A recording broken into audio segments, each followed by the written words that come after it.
Ready. I'm ready. Hey guys, and welcome back to the Outlet with Shauna M. As promised, I have my friend here with me today, Yolanda Caesar. So she's going to be joining me as we talk about some of the things we had to face as business partners, as friends, coming out of the desert, all those great things. So we're excited to have you back. But before we get into that, I just want to remind you that we are recharging in our truth. We're removing ourselves from chaos and we're walking in our purpose. We're remembering to give thanks and we want to have an attitude of gratitude, all right? Mm-hmm. So again, thank you for joining me. Mm-hmm. Thank you. I'm glad to have you back. Yeah. You were on season 1. And we had a ball. Yes, we did. Yeah, I enjoyed season 1. That was a roller coaster. That was real. Oh my gosh. I tell you. Season 2, it's been lighter, but I'm hoping it's still things that people can relate to. Definitely. People can say, hey, I've been through this, I've been humiliated, I've been embarrassed, all these things that I talk about, that I'm discussing, that I face. I just hope that someone can use that information. It could be useful and help them grow out of some situations. Yes. It is very useful. And, one thing I like about when you're doing your storytelling, I do like the fact that you come in with a principle. You tell the story, here's the principle, and this is how you apply the principle to your everyday life. And a lot of people are looking for practicality. They're looking for the principle and they want to know, how can I make this live? How can I make this relevant to what I'm going through? Yeah, that's what everyday teaching is supposed to be about, because one thing people need to know is how to apply to their lives.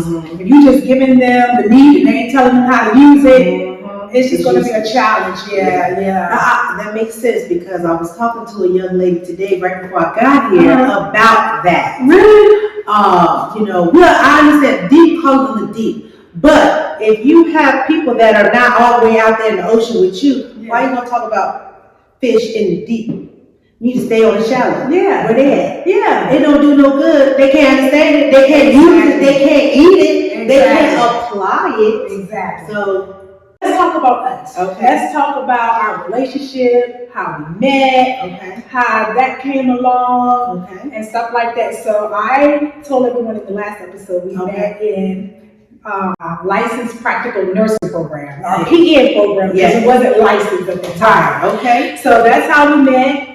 We were taking our nutrition class at DCC.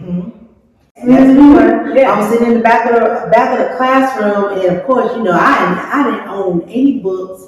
I would just go to class, because in my mind I had ego. I didn't need books. I just had to show up. I showed up, aced every test. But nursing school did something to me. And then so I was sitting in the back of the classroom. I guess Tashana came in and sat in front of me. And how did we start talking was, the teacher said, turn around and introduce yourself to the person behind you.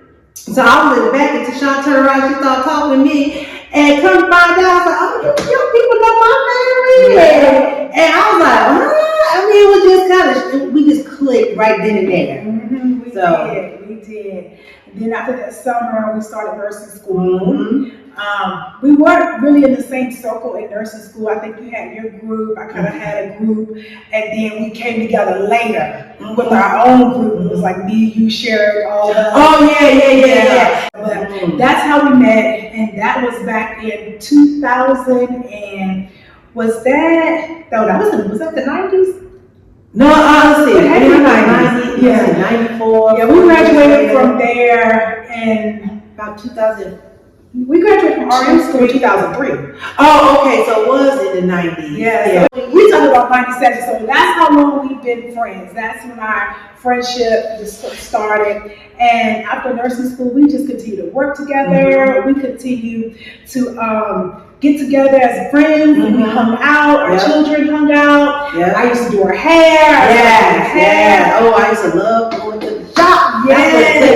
You know what? And God, what was his name? Jerry Springer. Oh my God. That's where we gathered. Just to go see Jerry Springer. Even if I wasn't getting my hair done, I was coming to the shop. No, that's when we were Kedra Taylor shop. I can't remember the name of it, but it was Kedra, Terry, me. Seemed like it was somebody else, but I know it was just the three of us. I don't think Phyllis came into North Bend Beauty. Yeah, that was later.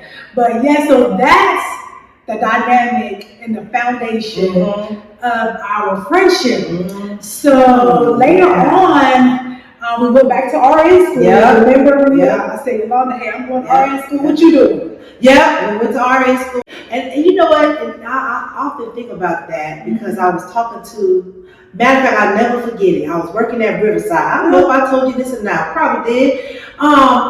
This nurse, or RN, I was an LPN, and this is what this woman told me. Because she can do something, she said I couldn't do it because I was an LPN. Right. And then she said to me, she said, I get paid for what I know. You get paid for what you do.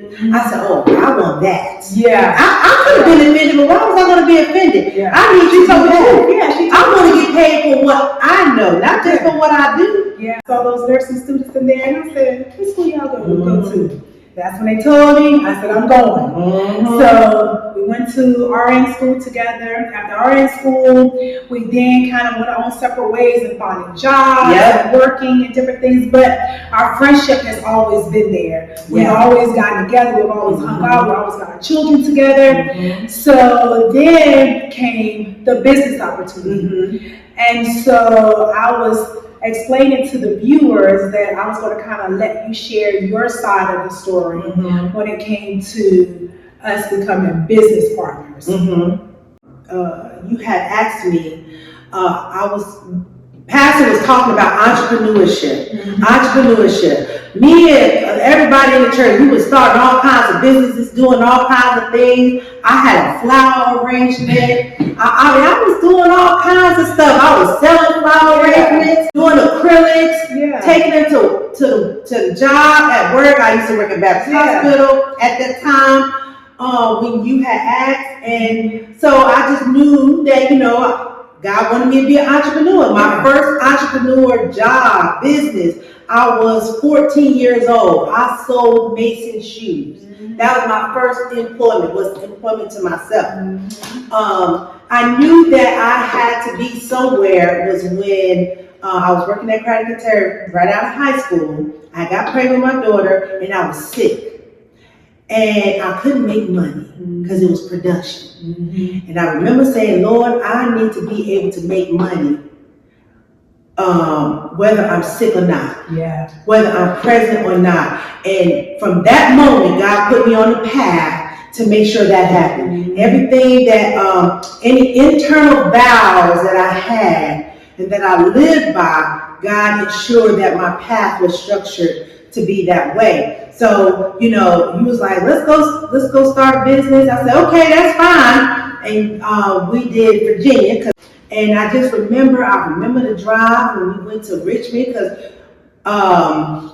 and the lady that was sitting there that was telling us how to do it, because nobody was giving us answers. Nobody gave us answers. No one was trying to help us do anything. That was what we did our own due diligence.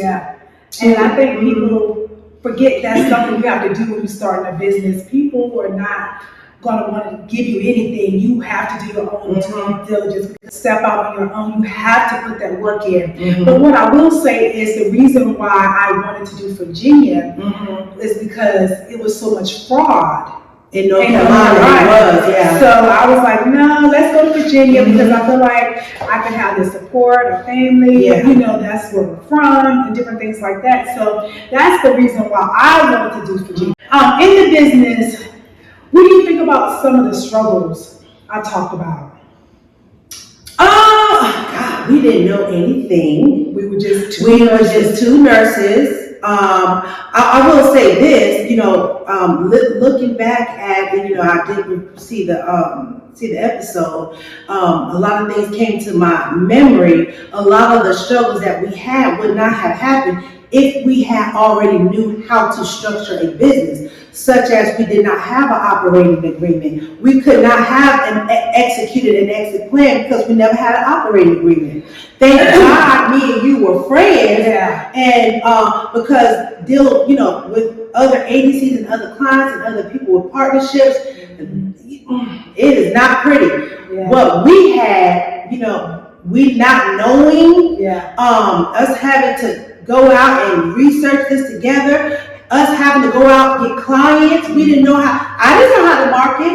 I remember doing a lunch and learn at social service. I didn't know what I was doing. But I went up in there, I said, Shauna, well, we need to get some clients. And then once we got it, we didn't even know how to bill it. Yeah. We didn't know what to do with it. We didn't have employees. We had to get employees. We had to go get a payroll. And that right there, that payroll. So what we experienced in that was all these struggles because, again, we started working, we started looking for clients, we started recruiting employees, but we were still just kind of digging our way out of the sand. We were truly just in a desert trying to figure things out. Real desert. From the beginning, from the very, very beginning to the last minute of the business Yes. operation, it Yes. was just a figuring out phase. Yes. And so Yolanda wants to go more into like the payroll aspect of it. It was so many things that we didn't know. Yes. Just from the business standpoint as a whole, we were talking about it, and I said we spent 2 years of just learning. Yes. We spent 2 years of learning at our own expense, unfortunately, but it was a type of instruction. It was the type of instructional time that you don't forget. Okay, Definitely. yeah. You take it with you wherever you go. A lot of times when you make those type of mistakes, God allows us to make those mistakes because when the opportunity presents itself again, we know how to handle ourselves. That's right. So again, like I said, if you go into a business, make sure you have an operating agreement, whether you have a partnership or not. Right. Make sure you have some working capital because again, we had a little savings, but we didn't know the magnitude of what we were stepping into. Because in this particular realm, okay, you may bill for a certain amount of hours, but it doesn't mean you're gonna get paid by it. Wasn't that not a harsh reality? Oh my Look, my God. chest starting to hurt. Yes. I'm having a little PTSD. I'm sorry. Let's get myself together. Yes, and you may have an authorization for some hours, but you're still not going to get paid. Yep. And sometimes it took X amount of days Yes. to receive your authorization, and people are working. Yes. And then you get the authorization. We still had to figure out billing. We didn't get paid. We know we sat in between 6 months to a year. Yeah. So we were both working still full-time jobs to try to make sure we meet payroll because the caregivers had to be paid. They had to be paid. One thing you talked about in your last episode, having to go get them payday loans. I had a van that I had to go get payday loan. I mean, it was harsh. I'll never remember when we had, one of our great employees who sat there patiently waiting to be paid. Now we were very fortunate, but because we needed somebody in the office. We needed somebody, and as we continued to grow, I remember trying to figure out how to write policies. I learned how to write policies doing that because I had to write us policies. I do remember us having a discussion. It had came to the point where we wanted to grow. One of us had to stay in the office, but we both could not afford not to work and get paid. So you stayed in the office, but I didn't stay. No, you always kept a job, but I got fired. So God wanted me to stay. Oh, that's right. It wasn't our decision. God, you did. Let me tell you something. We would have worked them jobs as long as we could have until we could see some life. That's I right. would have never given up that You job. got fired. That's right. You got fired. Yes. And so I kept working. Working as long as could. We needed money. I would share with me and you. I would share my paycheck with you. But you know what? And then it got to the point where, when did I get fired? I got fired in August. You got fired too? I did. We both was fired? Yes, I got fired. Well, what happened was I went PRN. And I had to as long as I could work 4 hours a month, Yeah. I could still be on PRN. But they changed to 16 hours. So you can do that. And I couldn't do it. And I knew that my heart wasn't in it, in business. Yeah. When I had 2 stable patients and I was running, I said, if I'm no longer connected to my patient, I'm dangerous. Yeah. My heart was where he was. And it's important that you could, recognize that. God. And that was a tough time for us, personally and professionally, because our homes were affected. Oh Lord, that's a whole nother. Tashana, one of your deserts gotta be talking about that. Okay. So we don't go into too much detail on that, because that'll be a whole other devil, okay? Y'all, I'm telling you, we're gonna come into different deserts. You're gonna come out and think you're in paradise, and something is gonna hit you like a ton of bricks, and you gotta realize that, whoa, something is trying to pull me in the desert, but you have to stay grounded. I'm telling you, you have to stay grounded, asking for that healing, help, wisdom, standing your word, having that intimate time with God, because it's important when you face with these obstacles. You have to have God at the forefront of everything. But I'm telling you, we almost lost our homes.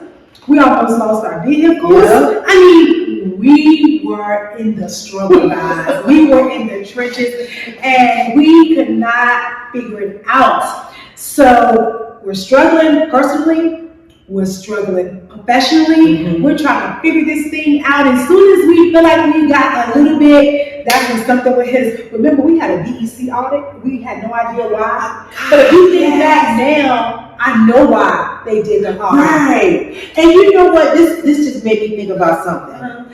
These are the grounds of why people get divorced. Yeah, because partnership, don't all this happen in marriages? Yeah. And I mean, it's still a partnership. It was on paper. It was on paper. We had to have paper to dissolve it. Yeah. That's true, Tashana. So on certain papers, even though we didn't have an operating agreement, but on papers, certain papers, both our names were down. We were both responsible. That's we were right. both accountable for what was going on within the business. That's right. So that's so true. Yes. So that was that struggle. What happened next? Can you remember? Help me get back on track. So this is what happened. We finally figured it out. We started getting paid. We was getting paid. Okay. And then we was able to pay. They were getting paid. They didn't feel what we were feeling. Yeah, we didn't let the people feel what we were feeling. However, then we got a knock on the door. This was a big giant that, we thought we was going to be able to dig our way out.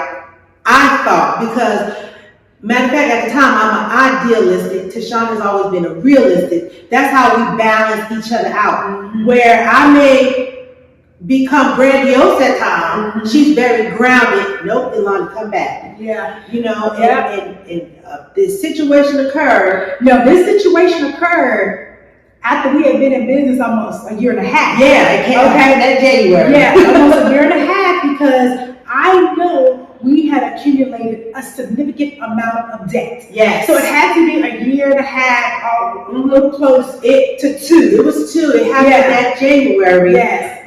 During tax times. Yes. That's when. Yes. That's when it happened. And because that's one thing. Learning from that, as I tell people, make sure you have a good payroll company, because she didn't tell us nothing. Well, what she did was just gave us these coupons, and we didn't have any idea what to do with it. We didn't have a mentor. Okay, we were each other's mentors. That's it. And we tried to figure. Listen, they say what you don't know, pay somebody to tell you. Okay, so all we could do.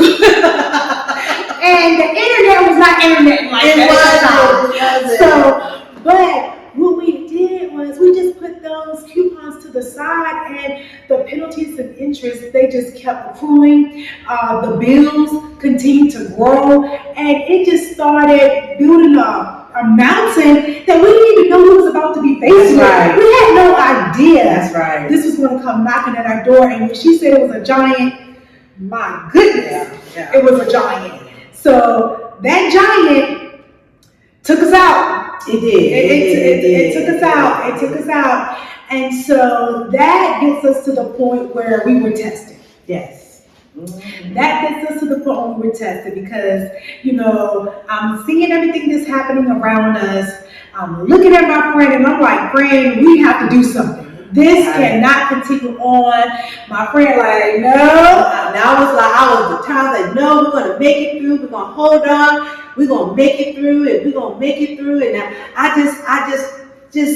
said, no, this is going to work. You know how that one person, that you always got one that's holding on and the other one said, let go. And I'm like, no, it's going to work. Have you seen that image where somebody's just holding on till it starts turning red, like until the hurt is just all this hurt and stuff that starts developing. And once you let go, it feels better. It feels better. You're free. It do feel better. So, yeah, you're free. But yeah, that was a test. And you was like, let's jump. I'm like, no. And then that's when the knockdown drag out came. Yeah,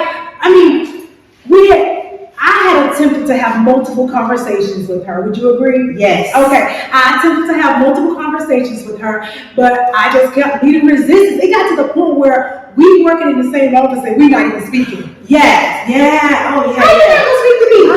I know. And that is definitely not my character. Oh, did I not speak to you? No, we didn't. We just wouldn't speak to each other. Yeah, we was letting each other have some space. Yeah. We were totally out of character. That was not naturally who we are in real life or with each other. And I think that, when I look back at it, even when we did have a conversation, the conversation wasn't even peaceful. It was so much hostility. You got to remember, we have all this external pressure, personally and professionally, and then it's us, it's nobody else, and we have internal conflict because we got to deal with the pressure individually and together. So it's like, okay, what are we going to do? And one thing, I remember when you was telling about the story about we were talking junk. I'll never forget it because when you were telling that story, I got so tickled. I said, oh my God, I'll never forget it. I was going to the pool shop with my boyfriend, pool shop, and you had called me, golly. And I don't remember what that conversation was, but I was talking a lot. And Tashana just said, look at here, meet me at Burn Mill Park at 3 o'clock. I was like, huh? I said, what? I said, you just meet me at Burn Mill Park at 3 o'clock. And that kind of like snapped me back to reality. And I was telling my friend, he said, ooh, she gonna beat you. I said, my friend is mad at me. I said, my friend is mad at me. And I think that kind of what did it when I went to work that next day or something. We wasn't talking, but I was crying, right? I was, trying to be strong, hold my composure. And then she just came on in there, she sat down. Then she got back up and left. I wasn't talking to her. Then I just started crying. I was still working. And then she came back in and she sat down. She ain't say nothing for a long time. She sat down, looked at me. Then next thing I know, told me to meet you at the park at 3 o'clock. Boy, we bust out laughing. But you know what? It was needed. The laughter came, all the emotions that we was feeling came out. We cried, and I was ready to let it go. You know what I mean? And we had made a decision that we would never want to let business or things like that come between us again. And so we dissolved the business, and it was, I never regretted that.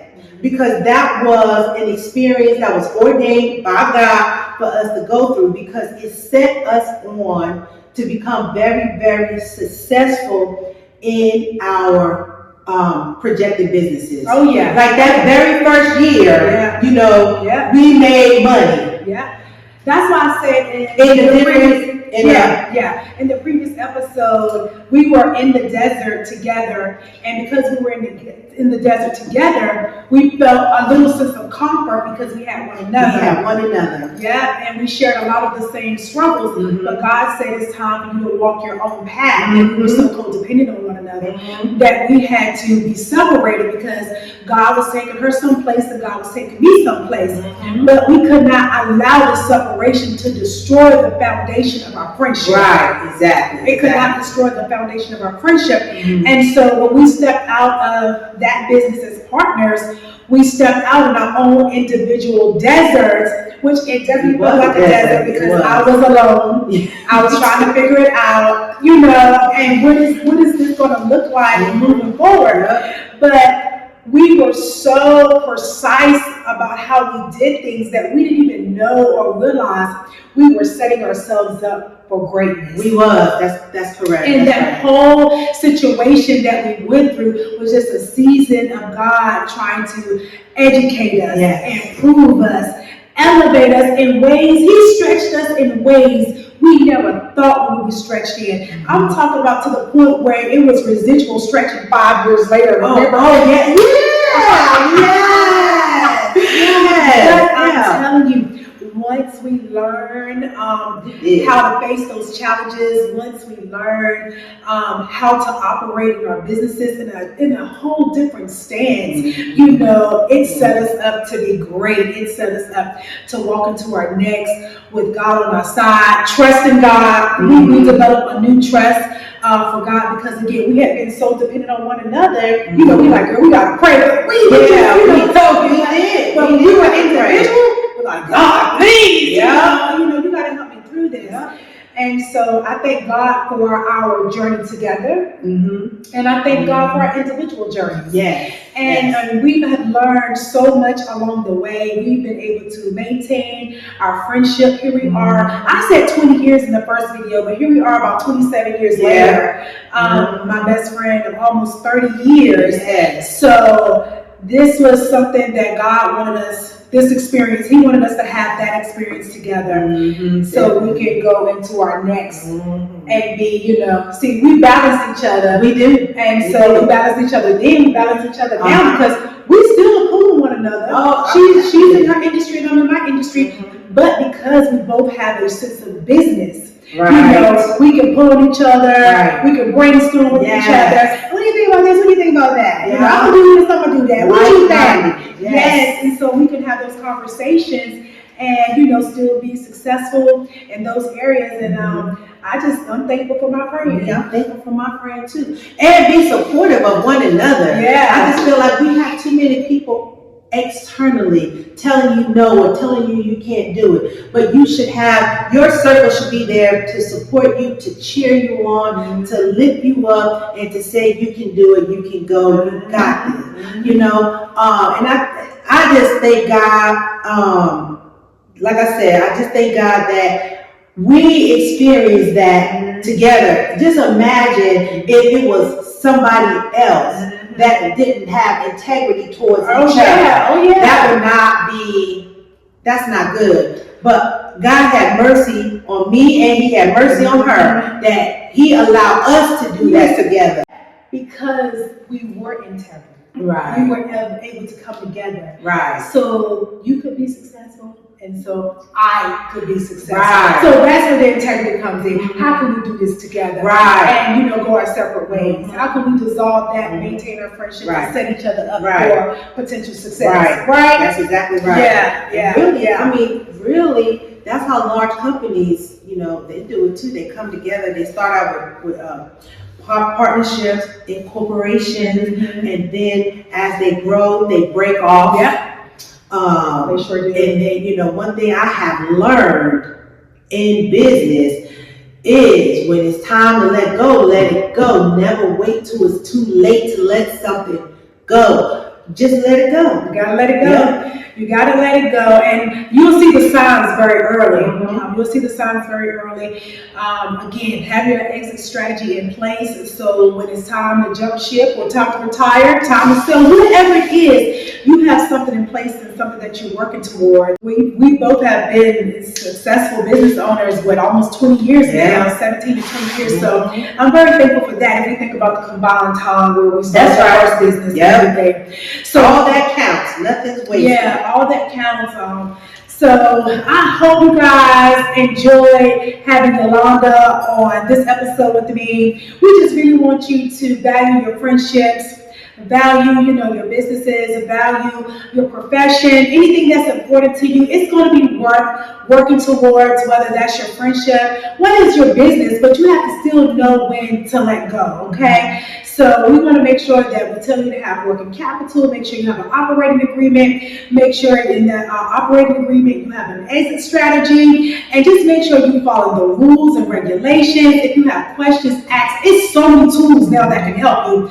A lot of the tools that's available now, we didn't have accessible to us, so we did make mistakes, but with God on our side, we have been able to overcome those mistakes, and those weren't the first mistakes, and they haven't been the last mistakes. And so as you're on this journey, you're continuously learning. We're forever learning, okay? So I just want you to keep that in mind. Before I close it out, you got anything you want to say? And I do want to give you an encouraging word that to let you know that what you're doing, with from the desert to paradise is biblical, because the Bible tells us once you come out, once you come out, your job now is to go and strengthen the brother. Yeah. You have to go strengthen someone else. Yeah. And with from the desert to paradise, women or anybody that listen to this can be strengthened and let you know that you're not by yourself. Yes. Because no one who's running up to you telling you this information. Exactly. You know what I'm saying? So I want you to be encouraged. I want you to continue doing what you're doing. Thank you. I want you to continue to walk in your calling, walk into your ministry, and who God has assigned to your life will come. Amen. Amen to that. So hey, listen, guys, we're going to close it out. I want you guys to walk in your faith. I want you to stay motivated. I want you to use this episode to propel you to your next, okay? Remember to ask God for healing, help, and guidance, and we're going to continue giving gratitude. We are blessed, okay? Remember that. Once again, thank you for tuning in to the Outlet with Shauna M. with my friend, Yolanda Caesar. Bye.